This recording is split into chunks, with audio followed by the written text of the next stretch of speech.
Snitches and rats are not the same thing. Let me break it down, make sure y'all see what I mean. A snitch is someone minding other folks' business to find information they can sell for a price or trade for some other form of compensation. A rat is a traitor, a conceiver, planner, or physical participator. He doesn't sell secrets for power, for cash. He betrays the trust of his team or his family, hoping to save his cowardly ass. The difference is, at least a snitch is human, but a rat is a fucking rat, period.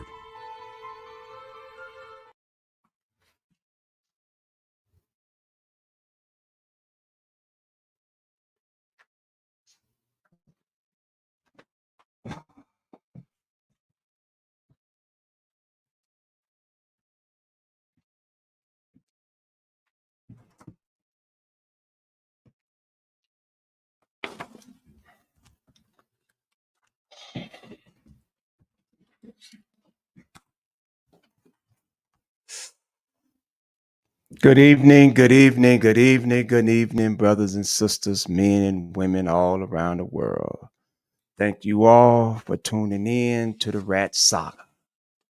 Yeah, the Rat Saga. Y'all know we only show up when we have to. We just don't just go pick anybody to come up to do a Rat Saga on. But today we have Mr. Boss Allen. Yep. Mr. Boss Allen. Super outstanding member. Okay. To be fair, always have to be fair. Always. This is what I did. A few nights ago, I get some information. Information looked like it was legitimate. I seen the name on it. I said, man, I know this person. It's a good brother. Had a life sentence in a federal bureau of prison. Always on front line, you know what I'm saying? Did what he's supposed to do. Then I seen another name in it, and as I got to reading it, and it had Edward Allen in it. So what I did was I reached out to Mr. Allen. And I asked Mr. Allen a question. I'm going to let y'all hear it. Hey, something just fell in my lap, right? I want to give you a fair shot, bro. I'm fair. You know what I'm saying? 2 minus 11. About skin. You know what I'm saying? What about skin? I got some documents, bro. I got some documents with your name in it, bro. Show it to me. Huh? Show it to me. All right, I'll show it to you. I just want to give you a fair shot, bro. If Show it to me. do you know skin? Skin? Yeah. Who's skin? Huh? Are they loose? Who is skin? Okay. Show it to me. Just show it to me. No, I'm just asking you a question. I'm gonna show it to you. But I'm Okay, asking you. Oh, he hung up on me. As you all can see, when I asked him, did he know the brother? First, he acted like he didn't know who the person was. But during the course of that conversation, he actually said the man's name, Andre Lewis. He said his name. And I told him that I was going to send him the documents to let him see. But he hung up on me. He hung the phone up on me and wouldn't answer the phone no more for me. To me, I was like, okay, that has to be a sign of guilt somewhere. Why would you hang the phone up? But being a fair man, I reached out to some peoples, sent them the information. told them to look into it. They get back with me and say that, hey man, dude straight sent me a case number. And the case number that they sent me, it was a legitimate case number because it was actually his case number. So they sent me his case number, and I said, okay, that's his case number. But it don't have nothing to do with the brother Mr. Lewis case. This case happened in '01. He jammed Mr. Lewis up in 1999. So I went and grabbed Mr. Lewis' case. And as you all can see, Mr. Lewis is 4:99 CR 4055. As y'all can see, that's Mr. Lewis' case. Here are the documents that links him to that particular case. And in this document, what it says is, it says up in the corner, right-hand corner, it says, read Andre Lewis. This is public records. Number 13, it said the defendant did not sell cocaine. Instead, he converted or had others convert the powder cocaine into crack for resale. The defendant provided crack for resale to subordinate gang members, including but not limited to Edward Allen, Darius Martin, and Freddie Taylor. Beginning in about March of 1993, the defendant provided Edward Allen with crack cocaine and instructed him to deliver it to customers. Edward Allen, in turn, delivered crack, obtained drug proceeds, and delivered proceeds to the defendant. Edward Allen also drove others, including Jason Scott and Thomas Barnett, to deliver crack cocaine to customers. Edward Allen estimated that he sold $4,000 worth of crack, 40 grams, in 1993, all of which came from Gangster Disciples members, including the defendant. Being a fair man, as you see, I called that man. I asked him, did he know the brother? First, he tried to play like he didn't know the brother. Then he turned around and said the man's name. So then he hung up on me. When he talked to some other guys, them other brothers said that he was going to get the necessary documents, which they say 48 hours. I gave him 48 hours. I ain't received nothing. Nothing. They didn't call me back, haven't reached out to me, or none of that. So to me, that was a sign of guilt to me. But you all have to be the judge on this here. This the same person that was allegedly vindicated for some sexual assault stuff that he was engaged in, right?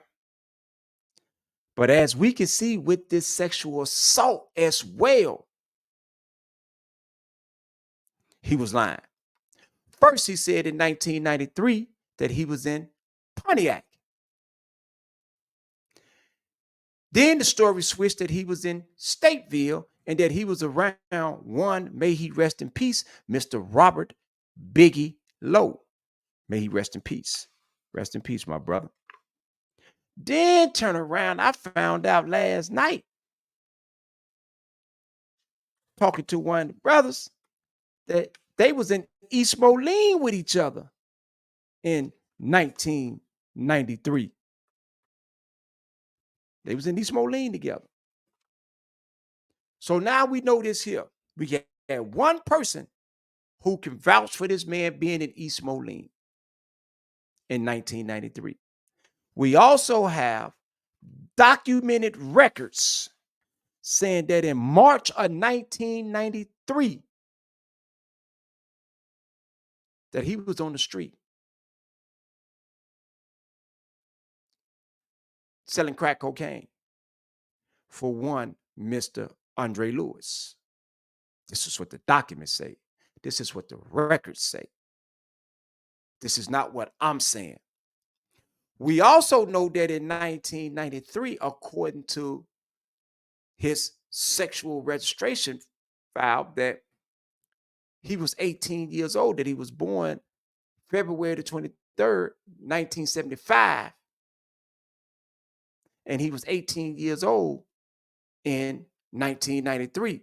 That's when he caught the sexual assault, the rape case. He was 18 and the victim was 14. According to the documents, the court documents, he was 18, she was 14. All right. Now let's I want y'all to understand what's going on here. He's a compulsive liar. He said he was in Pontiac in 93. Then he said he was in Stateville in 93. And that one Mr. Robert Biggie Lowe vindicated him from the rape charge. But we also have that in 1993, he was on the street selling crack cocaine. And we got a witness that says that he was in East Moline. So if he was in East Moline in 1993,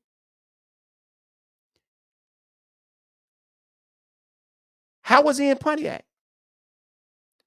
How was he in Stateville? How did one Mr. Lowe vindicate him? I'm going to get to this here. I need y'all to understand this. It says this here. I had to go back and find this. It says, to entire membership from Big Fella. Reason 3 issues. Date 11/4/2022. I would like to discuss the Boss Allen, so this issue would not surface again. It wouldn't have never surfaced again, bro, unless the rat information popped up on it. Why do we as a family look for the worst in each other instead of the good? Where's the good at? Point the good out. The accusation against Boss Allen was addressed by Big Low Biggie. Boss Allen was placed on hold while under investigation. During the investigation, it was revealed that Boss Allen was 16 years old when he met the victim, who was 13 years old at the time, and the two of them proceeded to have a relationship for 2 years. So that means if he was 16, he turned 18. If she was 13, she should have turned 15. However, she was 14. After 2 years, when Boss Allen was 18 and the victim was 15. Pardon me, sir. She was not 15. According to the court documents in the sexual registration, she was 14. That's what the registration say, that she was 14. Boss Allen ended the relationship, and then the charge was filed apparently out of spite. All right, let's cut it. Let's cut the BS now. It has been revealed. The truth has been revealed. The facts have been revealed. Positive Lifestyle Management gave this brother the opportunity to speak on this issue. And what most guilty peoples do, he hung the phone up. He didn't want to talk. He didn't want to address it. This is the same man now. I'm showing y'all something. PLM, we just did a video, Clean the Smoke. Does a man deed speaks louder than his creed? Sound judgment. How is this sound judgment? How is this sound judgment on this man when you don't look at the facts? When you don't stand on the truth? How can a leader make sound judgment? You didn't make sound judgment. You haven't been making sound judgments. But this is about Boss Allen. The same person that was on pictures with Austin Foster. Yeah, birds of a feather flock together. Yeah, tried to go find the pictures. Took the pictures down because you don't want to be connected to uh, Austin Foster. But you just like Austin Foster. You just like him. Then you making it seem like you was in the feds, moving around in the feds. You wasn't moving around in no feds. Then, since you've been home in 2000 and August the 30th, 2010, you put this out on Facebook. You said, I come to you with love, life, and loyalty. My status, I am the overseer of the South. This came from Raheem, the board member. The same Raheem who was working in 2010. The same Raheem who was working with the feds in 2010. The same Raheem that was working with Anthony McIntyre. Come on, man. This is nothing but a bunch of rats. Seem like everybody that you're dealing with are rats. Talking to Jimmy D, a rat. Talking to Vic, a rat. Hanging around with a Big Cathy. Y'all know what I'm talking about. Big Al, a rat. Boss Allen, a rat. Nothing but rats. But then you're saying you're standing on the black and white? How? When nobody is doing no vetting. Who's doing the vetting? Who's vetting these creeps? A rapist and a snitch. You a rapist and a snitch? You taking a little girl's innocence, and then at the same time you snitching? Yeah, you a snitch. You's a rat. That's the bottom line. I can come out here and say, y'all tell me, you tell me he's a rat. The man is a rat. The truth and the facts show it. You know who you told on. You hung up on me. The documents, the evidence show that you a rat. And the same peoples that's supposed to be standing on the business heard it out their mouth, their own self, where the man say that the man told on him and that he was fighting a rape case at that time. Make it make sense. Then you try to use the George Foreman thing, like everybody in your family, all the boys in the family name is Edward Allen.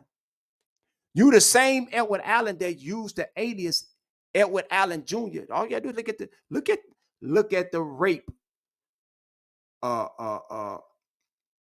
registration. You used a birthday of 2/23/1945. And you was 18 years old. So you was born in 1945. That's your alias? 1945?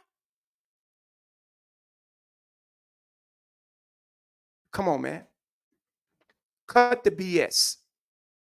You's a rat. You smell like a rat. You look like a rat.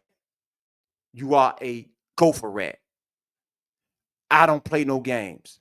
I keep it fair and balanced. I called a guy one time. I spoke to him about an issue. He cleared the issue up. I left it as that. Moved on about my business.